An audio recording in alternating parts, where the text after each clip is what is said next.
మెట్లు కూడా ఎక్కడం కష్టం అన్నారు. అయితే 3 days తర్వాత అపాయింట్మెంట్ తీసుకున్నారు.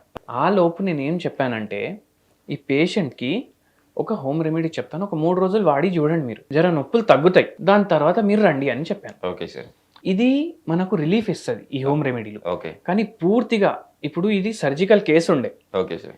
సర్జరీ లేకుండా మనం తగ్గిస్తున్నాం.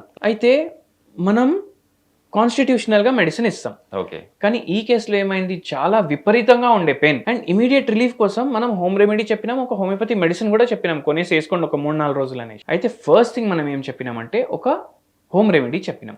ఆ హోమ్ రెమెడీ ఏంది, డైలీ మార్నింగ్ ఒక కప్ వాటర్ తీసుకోవాలి, అది బాయిల్ చేసుకోవాలి. బాయిల్ చేసి దాంట్లో 1/2 టీ స్పూన్ శొంఠి పౌడర్ వేయాలి. 1/2 టీ స్పూన్ శొంఠి పౌడర్తో పాటు 2 లవంగాలు, 2 ఇలైచీలు, ఓకే. ఇవి కూడా అన్ని దంచుకొని వేసుకోవాలి. దాన్ని జర బాయిల్ చేయాలి. బాయిల్ అయిన తర్వాత దాంట్లో